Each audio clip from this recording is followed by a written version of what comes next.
Bienvenue sur Aime le tourisme, le magazine qui vous fait voyager, vous donne envie de découvrir les plus beaux sites de notre région. Et aujourd'hui, coup de projecteur sur le comité régional de tourisme Provence-Alpes-Côte d'Azur avec mes invités. Renaud Muselier, bonjour. Président du CRT, Loïc Chevelon, le nouveau directeur du CRT. Bonjour à vous. Et puis, nous parlerons aussi des Villages Club du Soleil qui ouvrent le premier village urbain dans l'ancienne maternité de la Belle de Mai à Marseille. Avec vous, Alex Nicolas, bonjour. Bonjour. Alors, vous êtes le président du directoire des Villages Club du Soleil. Et tiens, avant de parler de la stratégie de reconquête du CRT PACA, retour sur le séminaire que vous avez organisé récemment sur le thème « La valorisation des produits et du savoir-faire de notre région ». Et pour l'occasion, vous avez fait appel à Luc Fauchois, c'est le président de l'association des visites d'entreprise. On l'écoute. L'association de la visite d'entreprise est la référence nationale en matière de tourisme de savoir-faire, ce qu'on appelait auparavant le tourisme de découverte économique. Elle est soutenue par les pouvoirs publics, notamment le ministère de l'économie et des finances, le ministère des Affaires étrangères. Elle a un certain nombre de partenaires, entreprises, organisations professionnelles. Et son rôle est de rassembler toutes les entreprises qui en France s'ouvrent aujourd'hui à la visite pour faire découvrir leur savoir-faire, leur métier, leurs activités. Ça a déjà un rôle économique, en ce sens que de nombreuses entreprises vendent à la fin de la visite le produit qu'elles fabriquent. Et aussi et surtout, pour les territoires, c'est une occasion magnifique de valoriser le territoire, de travailler sur son image, en montrant tout ce qui s'invente, tout ce qui se crée, tout ce qui s'innove dans les communes, dans les départements, dans les régions. Alors oui, non, faut être conteur. Et puis bon, l'association est là aussi pour donner des conseils, pour aider les entreprises à s'ouvrir à la visite, à créer des parcours. Mais à partir du moment où on est fier de ce que l'on fait, où on a envie de le partager, ça se passe toujours très bien. Parfois, des entreprises n'osent pas ouvrir leurs portes en imaginant que ça va être très compliqué, qu'il faudra demander des autorisations, que ça pose des problèmes de confidentialité, de sécurité, d'hygiène.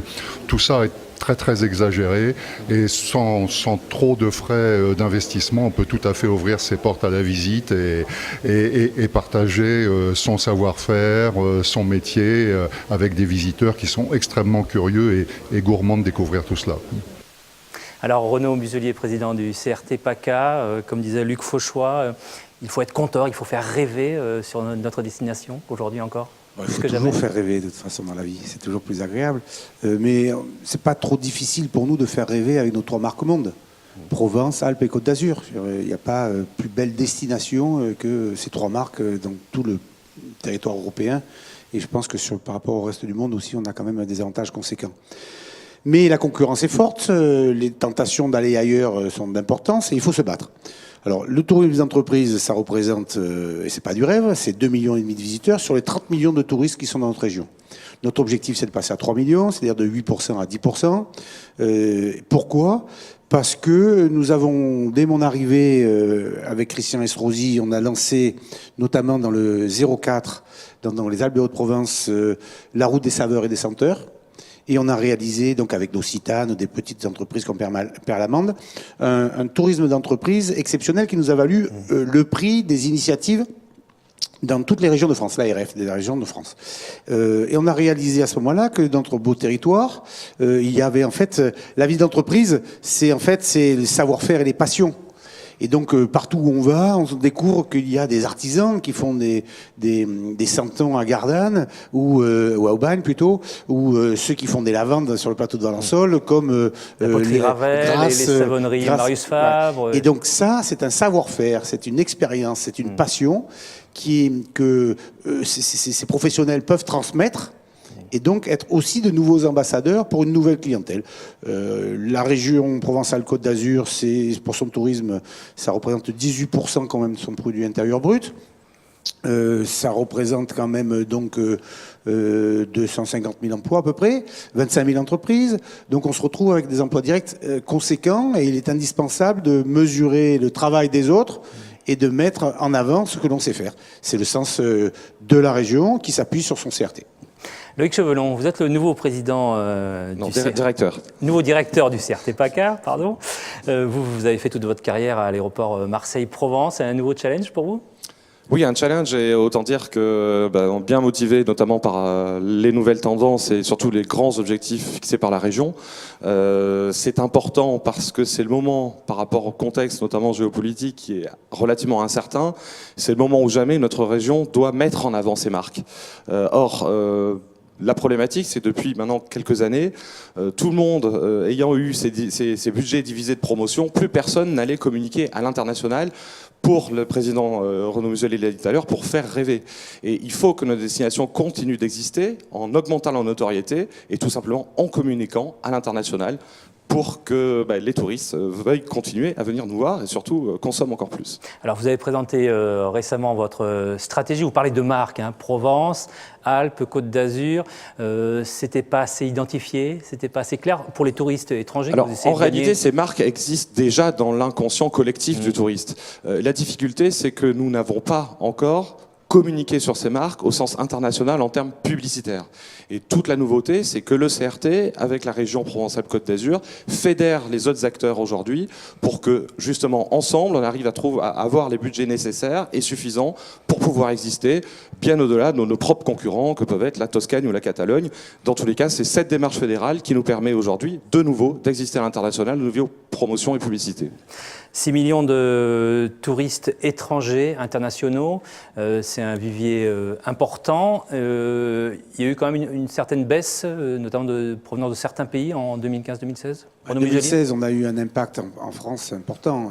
Il faut bien se souvenir quand même que la France, il faut bien savoir que la France est la première destination au monde.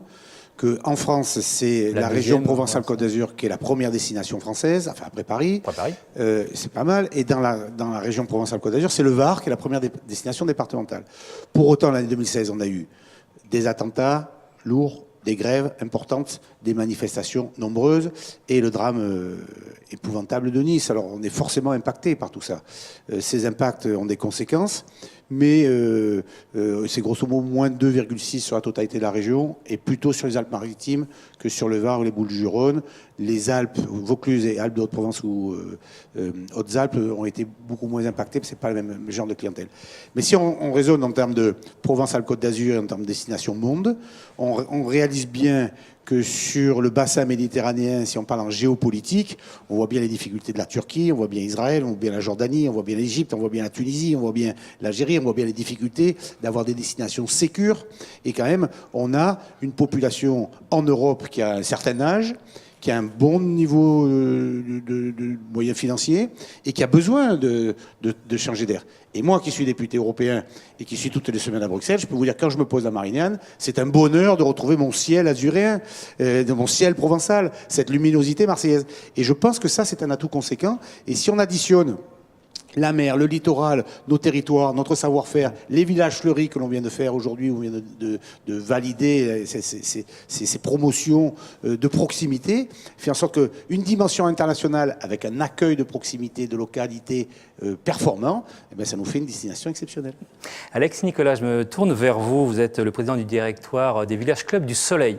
Vous avez fait quasiment toute votre carrière, du début d'animateur jusqu'au poste suprême. Donc vous connaissez l'accueil du public. On dit parfois qu'en Provence, dans le sud, malgré les infrastructures, l'accueil n'est pas toujours parfait. Est-ce qu'il y a de ça? Ou est-ce qu'en tout cas, vous y veillez? Oui, nous, on y veille bien sûr. Alors, j'ai commencé ma carrière effectivement à Orsières-Merlette, dans les Alpes. Vous avez beaucoup de villages implantés dans les Alpes du Sud. J'ai envie de rebondir sur Provence, Alpes et Côte d'Azur, la segmentation, parce que j'ai des villages dans les Alpes, j'ai des villages en Provence et j'ai des villages sur la Côte d'Azur. Quand je les vendais en PACA, ça ne parlait pas beaucoup. Aujourd'hui, je peux mieux vendre la destination Alpes qui parle en termes de montagne, la destination Côte d'Azur qui parle en termes de soleil et de mer, et la Provence avec les senteurs, les cigales, enfin les lavandes. Vous voyez, donc je me raccroche volontiers à la démarche qui est faite en ce moment. Alors, en termes d'accueil, oui, il y a un savoir-faire Village Club du Soleil que nous revendiquons. Nous sommes certifiés ISO 9001, nous sommes certifiés RSE, nous sommes inscrits dans toutes les chartes qui vont dans le sens de la reconnaissance du public. J'aurais juste un petit bémol, et je peux vous dire, le petit bémol, c'est par rapport à la ville de Marseille, puisqu'aujourd'hui je m'implante à Marseille. Alors ouais, vous allez en nous ouvrant raconter ça, oui. la maternité La Belle de Mai. En fait, je vais donner d'abord une touche positive. J'ai une mamie qui s'est perdue dans le quartier de La Belle de Mai la semaine dernière. Et donc, pour trouver son chemin, elle est allée à la pharmacie. Elle a dit, voilà, je suis 23 rue François Simon, chez les Village Club du Soleil. Est-ce que vous pourriez m'indiquer? La personne de la pharmacie, elle est sortie, elle a amené la mamie jusque devant la maison. Elle est arrivée à l'accueil, elle a dit, je suis allée dans une pharmacie, c'était un véritable office du tourisme. Voilà, moi je crois que ça parle, ça ce sont de vrais exemples de la ville. La ville est un peu sale. Alors parlons de... Vous vouliez réagir, Renaud Muselier? Non, vous n'avez pas la ville. Il se retourne vers moi en me disant mais la ville est un peu sale. J'en conviens, mais je suis élu à la région, pas à la ville. Donc je ferai passer le message à Jean-Claude. Avec plaisir. Cette idée, c'est vrai que ça s'est beaucoup amélioré. On parlait de l'accueil. Alors parlez-nous de votre coup de cœur pour cette maternité de la Belle de Mai qui a vu, je crois, 100 000 naissances, je sais pas. 150 000 naissances, c'est ça. On dit que Zidane y est né, on dit que Bosso qui est juste derrière la friche Belle de Mai. César y est né également. Un lieu étonnant. Voilà, un lieu étonnant, oui. Alors, moi, depuis 1984, je cherche une destination sur Marseille. J'ai visité la Magalone, la BPPC. J'ai visité les locaux d'EDF quand ils sont partis, France Télécom. Mais je ne trouvais pas. Enfin, il n'y avait pas quelque chose qui me correspondait. Et puis un jour, paf, un accident ou alors un coup de baguette magique. Je suis arrivé dans le quartier de la Belle de Mai et on m'a montré la maternité.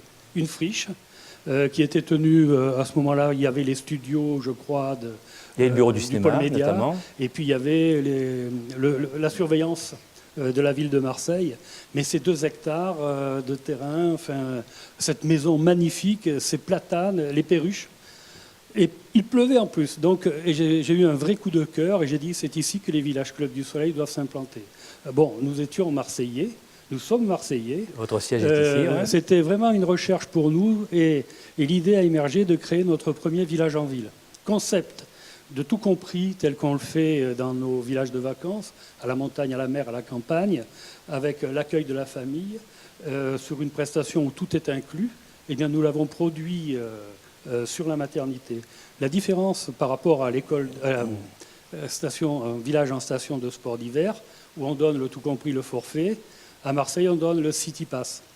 Vous voyez, vous avez des pistes noires, des pistes rouges, des pistes bleues, des pistes vertes. Chez nous, on a des transports noirs, bleus, rouges, verts. Le noir, c'est la voiture. Le rouge, c'est le bus. Le bleu, c'est le métro. Le vert, c'est le tramway, quoi. Ouais, ce sont des déferlantes sur la ville. Renaud Muselier, qu'est-ce que ça vous inspire? C'est vrai que les offres hôtelières sur Marseille sont montées en gamme. On sait aussi que l'hôtellerie par endroits a des problèmes, notamment la concurrence du logement chez l'habitant.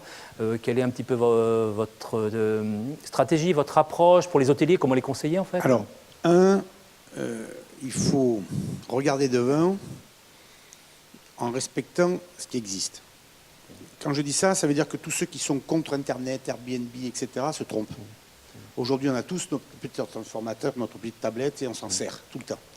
Et donc, Uber, nos enfants s'en servent, Airbnb, les enfants s'en servent, tout le monde s'en sert. Donc, il faut bien faire en sorte qu'il n'y ait pas de concurrence déloyale, et les municipalités doivent mettre en place des dispositifs qui permettent de ne pas frauder le fisc, de ne pas avoir des doubles réservations et de faire en sorte que chacun soit à sa place.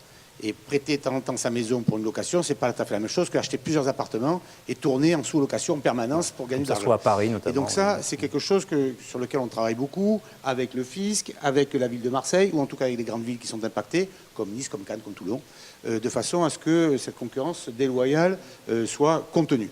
Ça, c'est une première chose. D'autre part, il est clair que la ville de Marseille, puisque vous parliez de Marseille, a de gros travers. Mais c'est vrai qu'on a fait le tramway. C'est vrai qu'on a de 150 000 croisiéristes, on est monté à plus de 1 million, 1,5 million. Quoi. Maintenant, on va viser 1,5 million.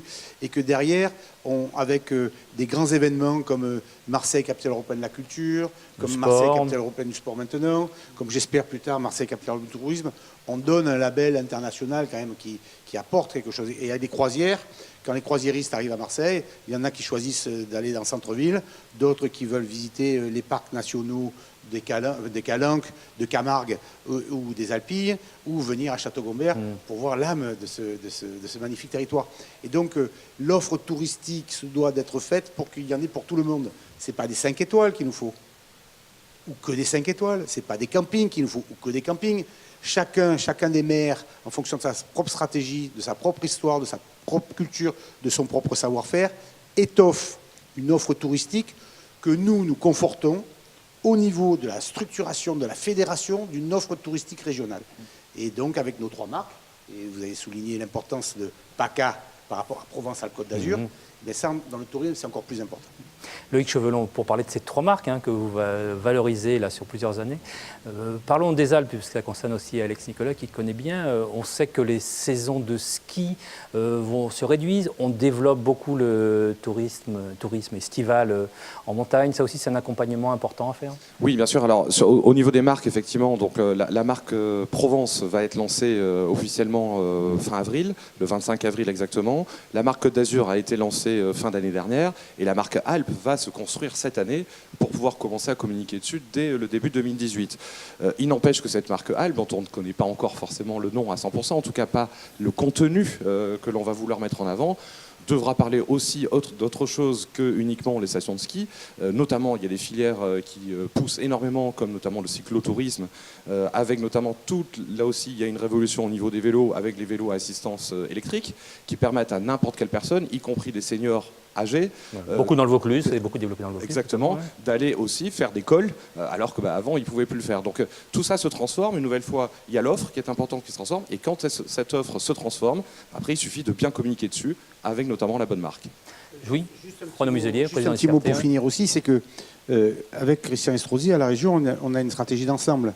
C'est-à-dire que quand on lance le schéma régional développement touristique, qu'on s'appuie sur le CRT, que cela est fait autour de la création d'emplois pour développer l'emploi, ce n'est pas à 20 mots. Quand on débloque 10 millions d'euros pour mettre en place le haut débit dans toutes les vallées des Alpes, c'est une aide au développement touristique incontestable. Qui irait aujourd'hui à un endroit où il n'a pas le Wi-Fi ? C'est impossible. Donc voilà une démarche. Et quand on met 100 millions dans le plan montagne, c'est aussi pour faire en sorte que l'offre touristique ne soit pas cantonnée, notamment pour les stations de ski, sur une période qui est plus ou moins courte, et on voit bien les difficultés que l'on rencontre, mais qui puisse s'élargir sur l'offre que l'on peut proposer. Ce qui nous permet après de demander aux hôteliers ou à ceux qui ont des appartements de faire en sorte qu'il y ait une rénovation de la qualité de l'hôtellerie. Parce que si on veut lutter par rapport aux autres hôtelleries des Alpes ou de la Savoie, on est obligé de revoir le niveau de l'hôtellerie de nos stations.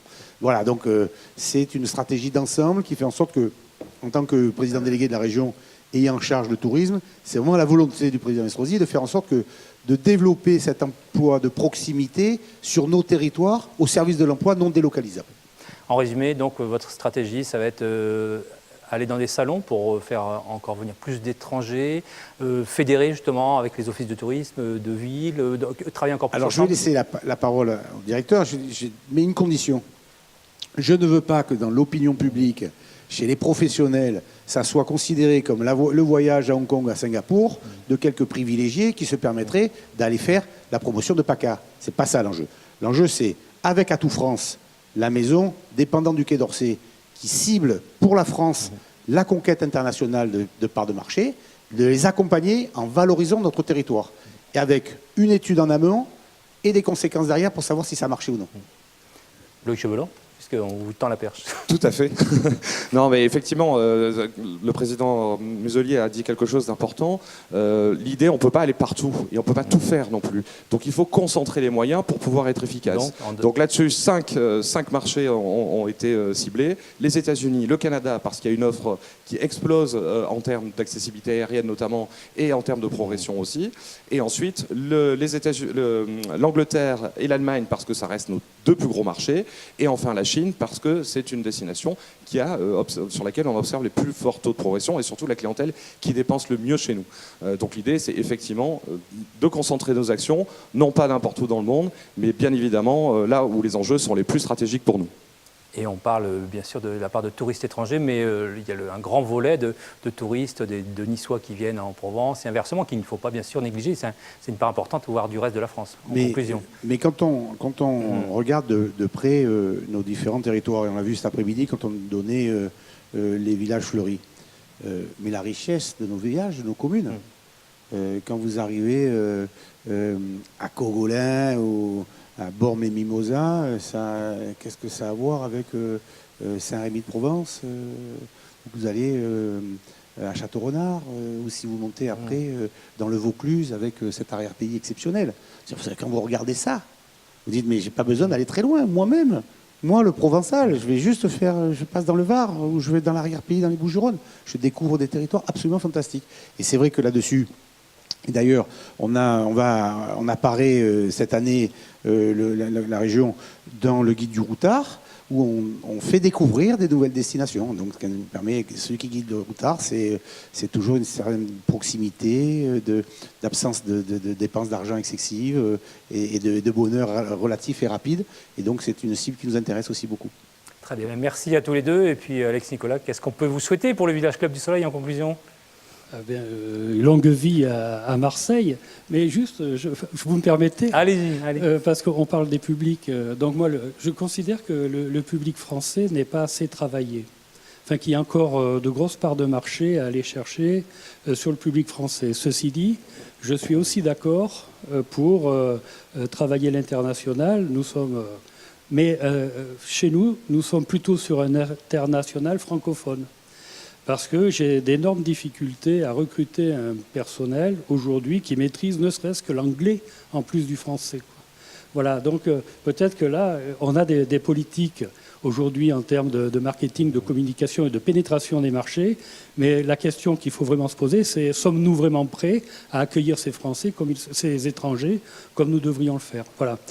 Nous travaillons là-dessus à la maternité de la Belle de Mai parce que Marseille, pour moi, c'est la porte d'entrée de l'étranger pour la France, pour mes villages de vacances sur tout le territoire. Et je mise énormément sur Marseille. Renaud Muselier, vous voulez réagir ? Merci de viser pour la ville capitale de cette région et la deuxième ville de France. Merci de votre confiance. Mais ça ne me surprend pas puisque votre entreprise est là depuis très longtemps. Votre siège social est ici. Et donc, merci de faire confiance dans le temps à notre belle ville phocéenne. Le problème, c'est que ce tourisme, c'est quelque chose de fantastique. C'est un milieu merveilleux. D'abord parce que tous ceux que vous rencontrez sont des gens passionnés. Ce ne sont pas des gens qui courent après des subventions. C'est des vrais travailleurs qui se donnent du mal et qui veulent être reconnus comme tels. Et une des raisons aussi pour laquelle on est très attentif à ce qui se passe dans le monde du tourisme, et je voulais rebondir là-dessus, c'est que la formation professionnelle en ce qui concerne dépend de la région Provence-Alpes-Côte d'Azur. C'est nous qui finançons les formations professionnelles et on constate quand même qu'il y a près de 15 000 emplois qui ne sont pas adaptés et qui sont en recherche d'emploi alors que peut-être la formation n'est plus adaptée. Et donc nous, notre volonté, c'est d'arriver à quand même apporter une excellence à l'endroit où on est sûr de fédérer des emplois, des endroits qui on va donner de l'emploi, des gens qui veulent travailler. Et la formation en anglais fait partie aussi d'une des données essentielles. Je ne dirais pas qu'il faut faire de l'éducation civique aussi, parce qu'il faut être bien élevé. Mais partons du principe qu'on est quand même bien élevé. Si on part de ce principe, faisons des bons professionnels, nous payons pour ça, faisons en sorte de travailler avec des gens qui forment de bons professionnels, l'anglais compris. Voilà, et sachons accueillir donc en Provence-Alpes-Côte d'Azur. Merci à vous, messieurs, et on se retrouve très bientôt pour un nouveau magazine Aime le tourisme. Bonne journée à vous.